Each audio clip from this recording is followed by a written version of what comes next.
Hello everyone. I hope you all are doing well. I am Dr. Ruchi Malhotra, and today we are going to understand a very important and interesting concept in the world of investment, that is Demat account, a gateway to stock market. By the end of this session, you will clearly understand what a Demat account is, how it works, its types, benefits, and how you can open it easily. Now let's get started. First of all, we are going to understand what is Demat account.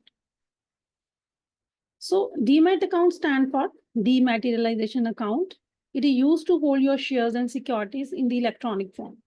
तो बहुत simple सी example मैं देती हूँ कि जब demat account नहीं था या जब डीमेटेरियलाइजेशन नहीं थी, जब भी हम किसी कंपनी के शेयर स्टॉक मार्केट में से परचेज करते थे, तो हमारे हाथ में उस चीज का क्या प्रूफ था, that is physical share certificate. But nowadays because everything is digitalize, so if you want to purchase the shares from the stock market, it is mandatory that you must have a demat account with the bank, or that is a private bank or it is a nationalized bank. It's your own option कि आप कौन सा bank choose कर रहे हो. तो national stock exchange या Bombay stock exchange में जितनी भी कंपनीज लिस्टेड हैं, उन कंपनीज के अगर शेयर्स आपने परचेज करने हैं, बॉन्ड्स परचेज करने हैं, म्यूचुअल फंड्स में आपने डील करना है, then you must have demat account because it also reduces the risk of loss और damage of the physical certificate. Now next, why do you need a demat account? आपको demat account क्यों चाहिए?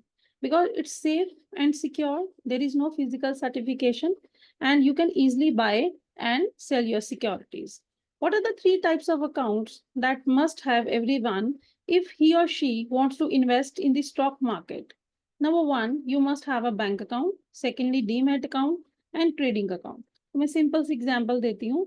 If you are a beginner और आप monthly basis पे 2 या 3,000 rupees save करते हो, और अगर आपका मन है स्टॉक मार्केट में से शेयर परचेज करने का, तो आप बैंक के पास जाओगे. उस बैंक में आप अपना एक अकाउंट खुलवाओगे, सेविंग अकाउंट, जिसको मैंने बैंक अकाउंट का यहाँ पे नाम दिया है, जिसमें आपकी सारी मनी की ट्रांजेक्शन्स होंगी. उसके बाद बैंक को रिक्वेस्ट करोगे कि मैंने स्टॉक मार्केट में से क्योंकि शेयर परचेज करने हैं, तो बैंक आपको पूरी गाइडेंस देगा कि उसके बाद आपके पास demat account and trading account होगा. डीमैट अकाउंट में आप अपने शेयर्स होल्ड करके रखेंगे, और जो आपका ट्रेडिंग अकाउंट है उसमें जब भी आप बाय करोगे या सेल करोगे सिक्योरिटीज, उसकी सारी रिकॉर्डिंग आपके ट्रेडिंग अकाउंट में होगी. So there are three types of accounts that you must need, that is bank account, trading account and demat account. Now, documents that must required in order to open a demat account. वैसे तो friends, जब भी हम कोई भी bank account खुलवाते हैं, तो ये बेसिक जो डॉक्यूमेंट्स हैं वो सबके पास होने ही चाहिए. वो है आपका pan card, that is permanent account number. Secondly, you must have Aadhaar card. Thirdly, you must have a proof of address, और आपके पास पासपोर्ट साइज फोटोग्राफ है. हर बैंक की अपनी अलग अलग रिक्वायरमेंट है. जिस भी बैंक में आप अपना डीमैट अकाउंट खुलवाने जा रहे हैं, उसकी जो कंसर्न मैनेजर होगा या उसका जो कंसर्न एम्प्लॉय होगा जो डीमैट अकाउंट के साथ डील कर रहा है, वो आपको प्रॉपर गाइडेंस देगा कि आपको कौन कौन से डॉक्यूमेंट्स सबमिट करवाने पड़ेंगे. उसके बाद जब भी आपने डीमैट अकाउंट ओपन करवाना है, तो उसके लिए कौन कौन सी मेजर अदर रिक्वायरमेंट्स हैं. देखिए, क्योंकि आप बिगनर हैं, आप खुद स्टॉक मार्केट में डील नहीं कर पाएंगे, इसलिए आपको किसी ना किसी ब्रोकर की असिस्टेंट की जरूरत पड़ेगी. कभी कभी तो बैंक ही आपको सजेशन देता है कि आप या हमारे बैंक के बिहाफ पर ये फॉलोइंग नेम्स हैं ब्रोकर के, आप किसी के साथ अटैच हो जाइए या उनकी जो सर्विसेज आप ले सकते हैं. उसके बाद आपको अपने सारे केवाईसी जो नॉर्म्स हैं जो ऑनलाइन, वो कंप्लीट करने होंगे. Thirdly, you have to upload all the documents. आपका जो डिजिटल अकाउंट खुला है डीमैट का, उसमें आपको अपने डॉक्यूमेंट्स अपलोड करवाने पड़ेंगे, और इसके बाद आपका जो अकाउंट है वो एक्टिवेट हो जाएगा. तो next is demat account charges. क्योंकि आपका डीमैट अकाउंट अब खुल चुका है, तो बैंक आपको इस चीज के बारे में भी इंफॉर्मेशन देगा कि आपको बैंक को कौन कौन से चार्जेस की पेमेंट करनी पड़ेगी. सबसे पहले, क्योंकि आपने एक नया अकाउंट खुलवाया है, तो अकाउंट ओपनिंग फीस की पेमेंट करनी पड़ेगी, जो कि आजकल मिनिमल है या ऑलमोस्ट जीरो के बराबर होती है. आपको एनुअल मेंटेनेंस चार्जेस भी देने पड़ेंगे, जिसको हम एएमसी बोलते हैं. आपको ब्रोकरेज चार्जेस भी देने पड़ेंगे, क्योंकि आपने ब्रोकर की सर्विसेज हायर की है. अगर आप किसी ब्रोकर के थ्रू शेयर परचेज या सेल नहीं कर रहे, खुद कर रहे हो अपने बिहाफ पर, तो आपके जो ब्रोकरेज चार्जेस है वो नील हो जाएंगे. नाउ, क्या बेनिफिट्स हैं अगर आपके पास डीमैट अकाउंट है? क्योंकि मैंने ऑलरेडी आपको बताया अब ये मैंडेटरी है कि अगर आपने स्टॉक मार्केट में से शेयर परचेज करने हैं या सेल करने हैं, स्टॉक मार्केट में आपने डीलिंग रखनी है, तो आपके पास एक डीमैट अकाउंट होना चाहिए। अब ये जो बेनिफिट हैं, ये बेनिफिट ऐसे बनाए गए हैं ताकि आपको समझ आ जाए कि डीमैट अकाउंट से पहले जबकि आपके पास फिजिकल सर्टिफिकेट्स होते थे जो आज के टाइम पे नहीं है, उसके कंपैरिजन में डीमैट अकाउंट के क्या क्या बेनिफिट है। तो सबसे पहले ये इंश्योर करता है कि जितने भी डीमैट अकाउंट होल्डर्स हैं उनकी जो सेफ्टी है regarding their shares, securities, bonds and mutual funds वो मेंटेन करके रखें। इसमें जो रिस्क है थेफ्ट का, डैमेज का, वो बहुत इलिमिनेट हो जाता है या मिनिमम हो जाता है।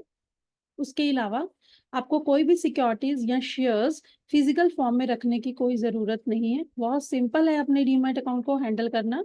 और डीमैट अकाउंट के थ्रू जब भी आप शेयर सेल और परचेज करते हो, कोई रिस्ट्रिक्शन नहीं है कि आपको एक दिन में कितने नंबर ऑफ शेयर्स परचेज करने हैं, सेल करने हैं, क्योंकि आपको फिजिकल डॉक्यूमेंटेशन की कोई भी बर्डन नहीं होगा।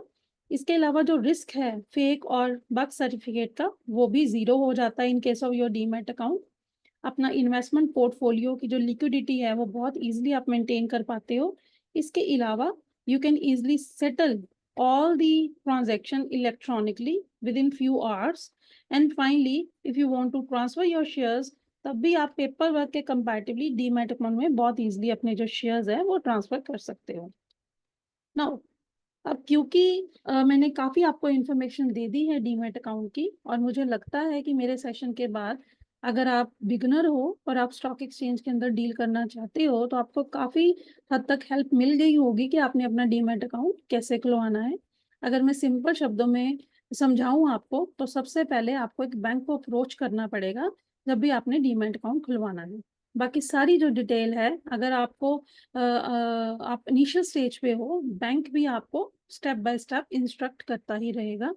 तो एंड में फ्रेंड्स मैं आपको यही बोलूँगी कि demat account no doubt it's very essential, but whenever you want to invest, start with small investment, learn gradually and invest wisely.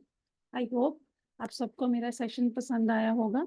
अगर आपको मेरा सेशन अच्छा लगा तो kindly like, share and subscribe my channel. Thank you so much. Have a nice day. हम बहुत जल्द मिलेंगे एक नई वीडियो के साथ।